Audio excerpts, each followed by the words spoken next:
Hello दोस्तों, इस video में हम बात करेंगे लड़कों की ज़िंदगी के बारे में क्योंकि हमने लड़कियों के जीवन के बारे में बहुत कुछ सुना है और उनकी ज़िंदगी किस तरह निकलती ये भी हमें कहीं तक पता ही है कि लड़की की ज़िंदगी समाज में किस प्रकार गुजरती है। लेकिन लड़कों के जीवन के बारे में ना तो लिखा गया है और ना तो ज़्यादा कुछ कहा गया है और इसके विपरीत एक लड़की के बारे में बहुत कुछ लिखा भी गया है और कहा भी गया है। ये बात भी बहुत सोचने योग्य है कि लड़का और लड़की एक ही सिक्के के दो पहलू हैं, लेकिन जो भी पहलू बड़े ही भावात्मक तरीके से सामने होता है, हम केवल उसी के बारे में सोचने लगते हैं। हम दूसरे पहलू के बारे में पूरी तरह से भूल जाते हैं क्योंकि सारी दुनिया का रुख उसी पहलू की तरफ होता है। इसलिए भेड़ चाल की तरह सभी उसी तरफ देखने और चलने लगते हैं। हाँ, ये भी सही है कि आदमी ने हमेशा से ही अपने शारीरिक और परंपराओं के दम पर खुद को ताकत को औरतों पर आजमाया है, वो भी अपने अहंकार को संतुष्टि देने के लिए। और हाँ, ये सिर्फ एक पहलू है, वो भी जिसको नकारा नहीं जा सकता। लेकिन इसका मतलब ये नहीं कि सभी आदमियों को इसी कैटेगरी में रखा जाए, क्योंकि अगर हमने ऐसा किया तो ऐसे बहुत से आदमियों के साथ अन्याय होगा जो अपने कर्तव्यों को भली भांति निभाते हैं और उनका स्त्री सम्मान से भरोसा ही खत्म हो जाएगा। क्योंकि स्त्री को जो भी अधिकार दिया है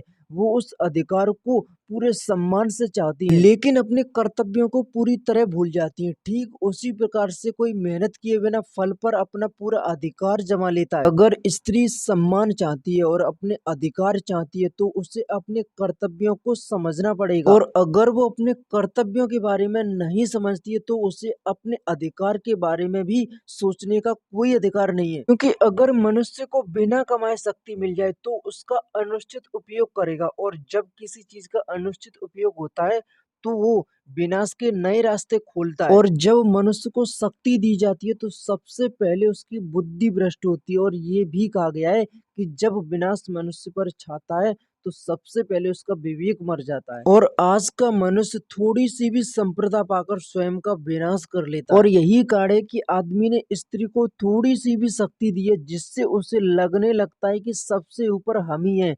हाँ, यह सत्य है कि आदमी ने स्त्री को सम्मान दिया है क्योंकि आदमी को लगता है कि उससे ये मिलना चाहिए, किंतु स्त्री का भी यह दायित्व बनता है कि वह भी आदमी को उसी प्रकार समझे जिस प्रकार आदमी स्त्री को समझता है। अगर स्त्री करुणा की नदी है तो मर्द विशाल हृदय का समुंदर है। अगर स्त्री जन्म देने का साधन है तो उसे इस योग्य आदमी ही बनाता है। अगर स्त्री जमीन है तो उसे कुछ उगाने योग्य स्वयं आदमी ही बनाता है, ना कि जमीन स्वयं ही खुद को उगाने योग्य बनाती है। अब मैं ये नहीं कह रहा हूँ कि पुरुष स्त्री से श्रेष्ठ है या स्त्री पुरुष से श्रेष्ठ है, बल्कि ये दोनों एक दूसरे के पूरक हैं। दोनों ही एक दूसरे के बिना अधूरे हैं, एक दूसरे के बिना इनका कोई अस्तित्व नहीं है। लेकिन मनुष्य ने अपनी अज्ञानता वश खुद को स्त्री से अलग समझ लिया है, और कहीं तक स्त्री भी यही समझती है, जिसके कारण स्त्री और आदमी में इतना बड़ा अंतर बना दिया गया है। मनुष्य जो अंदर से है उसे बिल्कुल भी ध्यान नहीं देता। अगर वो खुद पर ध्यान देगा तो उसे पता चलेगा कि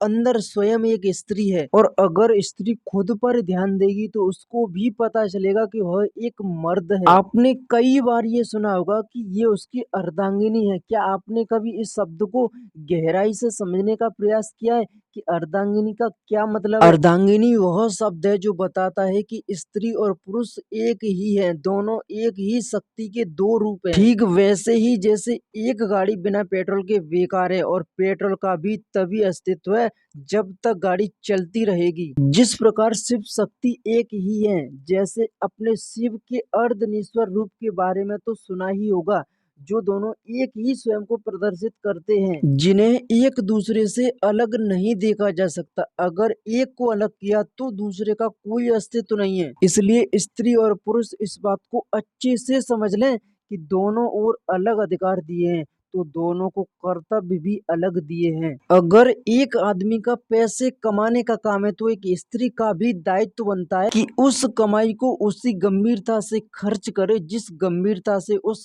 आदमी ने कमाए हैं। लेकिन एक स्त्री को नाकारा और मुक्त का जीवन जीने की प्रेरणा उस स्त्री का पति या प्रेमी देता है। और ये बात उन स्त्रियों पर भी लागू होती है जो अपने नाकारा पति और मुक्त की रोटी खाने वाले के साथ उसी दर्जे का सम्मान देती हैं जिसका वो अधिकारी नहीं है। एक नाकारा मर्द की नाकारी में साथ देने पर वो स्त्री भी उतनी बेकार है जितना कि वो आदमी। वो स्त्री अपने पुराने रीति रिवाजों की वजह से खुद उस बेवकूफ आदमी को परमेश्वर मान रही है, क्योंकि उनके पूर्वज कहो या उन लोगों ने उनसे कहा है जिन्हें वो आदर्श मानती थी। भला स्वयं को अपने ही विचार से बंदी बना लेना कहाँ की बुद्धिमानी है। अरे जिसने दूसरों के विचार के अनुसार खुद चलाया उसने अपने जीवन को खो दिया। वाकई दोस्तों, आज की इस वीडियो को हम यहीं पर समाप्त करते हैं। मैं मिलता हूँ आपसे नेक्स्ट वीडियो में, तब तक के लिए जय हिंद।